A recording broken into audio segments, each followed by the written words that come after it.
Hi, this is HC Bailey, and welcome back to Let's Play Final Fantasy.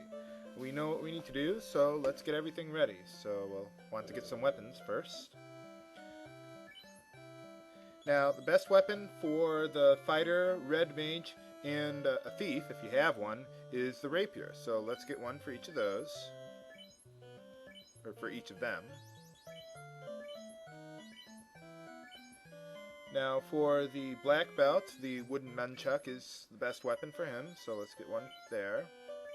And for some reason, white mage's weapons are hammers in this game instead of stabs. So let's get an iron hammer for him. Now if you have a black mage in your party, I recommend the wooden staff. Even though the small knife has a slightly better hit percentage, that's not really relevant for a long time, and the staff is stronger. So, got a black mage, that's what you want. So now let's get out of here and equip those. Now each character has their own individual weapons that they can equip. They can have 4 weapons, but obviously only equip one at a time. But you know, each of them has their own weapons that they have available to them, unlike future versions of the game. Let's go to the armor shop. Now, part of the reason why I love the red mage in an early party is because he can equip the chain armor in addition to the fighter. So let's get one of those for the fighter and one of those for Tella.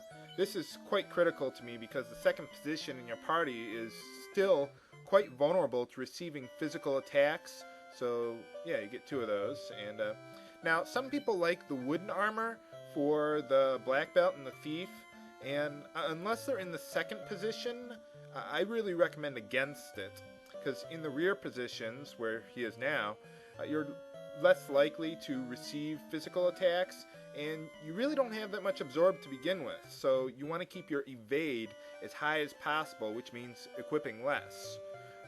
The wooden armor's weight is double the absorb of what it provides, so I recommend against using the wooden armor in this case.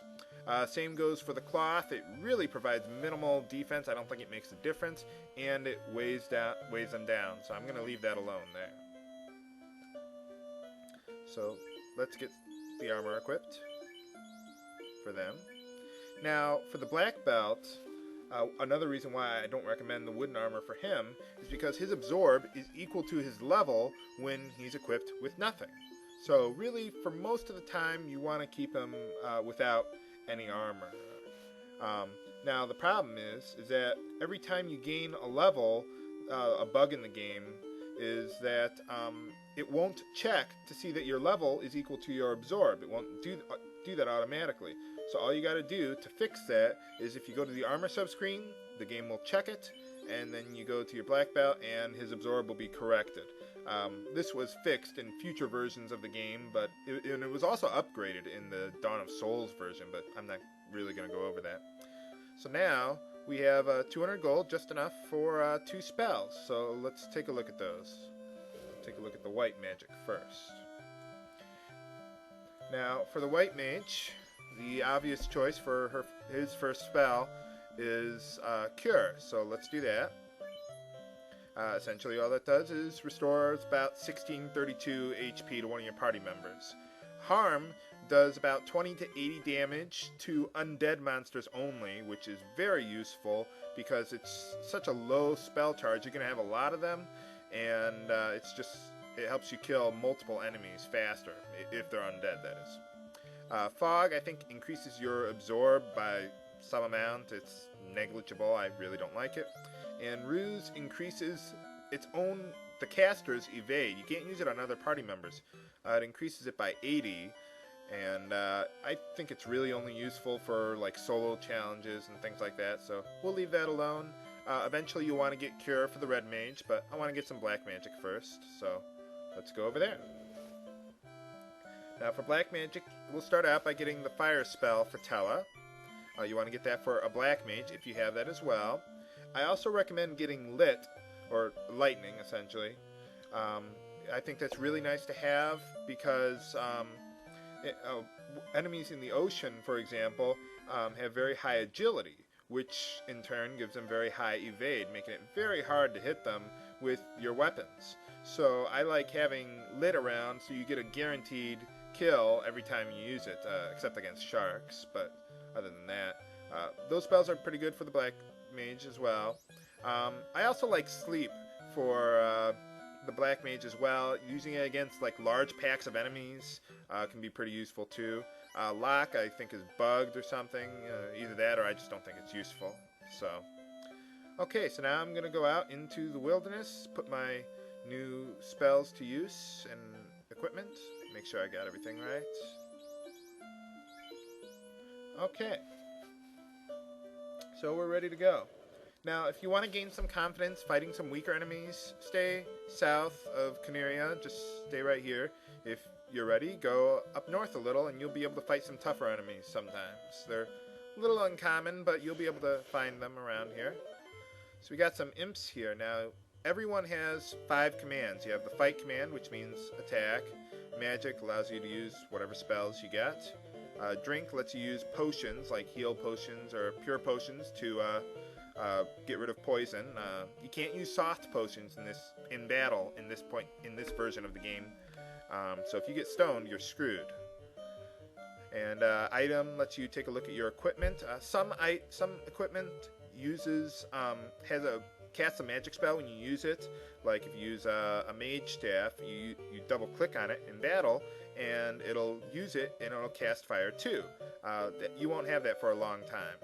And run, allows each party member to attempt to run for the entire party. So now you want to attack, so I'm just going to put my 2 strongest members on one imp each and have the last 2 attack 1. Not that it especially matters, but there you go. And voila, we finished our first battle. Yay! So now we're just gonna fight around here, get some gold. I'm not gonna do everything, I'm just gonna show you a little bit here. Do that. Same battle again, so we'll just do the same thing. One thing you'll notice in this game also is that there are no rows for the enemies either. So, there's not like a front row or a back row. So just attack whoever you like. Usually I recommend, if there's like a lot of weak enemies but one strong enemy in the battle, which you'll find often, I recommend killing the weaker ones first so you minimize their attacks. Now here's some slightly tougher enemies. So I'll put my 2 middle characters together and my strongest with my weakest party member there. Not especially critical here, but I think that'll work. You also eventually, there's another strong enemy called a mad pony that you can fight in this area here. If you do, you want to cast fire on it with Tella so you can get maximum damage on him. So okay, well that's all I'm gonna do for here in this video for now. Basically what you want to do is essentially gain, let's see, how much gold do we need? We need to get 300 gold because you want to purchase Lit for the Red Mage, Cure for the Red Mage, and Harm for the White Mage. And I'm just going to stop this here and do that on my own time, and then I'll come back to show you the way to the Temple of Fiends. I'll be right back. And we're back. It took me about half an hour, or a little less than that, to do everything that I wanted to do. I also gained another level in addition to what I already had for my party, because level 3 is pretty critical in my opinion. It makes the Temple of Fiends a lot easier. Also, it's what we call a strong level, or a strong HP level, for the fighter. What that means is each level is pre-designated as being a strong or a weak level. Strong levels you gain about 20-25 HP, weak levels you gain about 1 to 6 HP. So I thought that was pretty critical for the fighter there. You don't have to, but I think it's really helpful there. And as you can see, I also gained bought all the spells that we needed. So that's everything you want to have there. And I also got the Black Belt's Absorb up to 3 from gaining the levels and checking the armor subscreen. So that's everything that I did there. So once you got up to level 3, then you'd go to the inn, you would hit yes to use the inn and pay about 30 gold, and you'd rest up. So I've already done that, so I'm gonna stop here and show you the way to the Temple of Fiends in the next video. So that's all for today. This is HC Bailey signing off. Have a good day.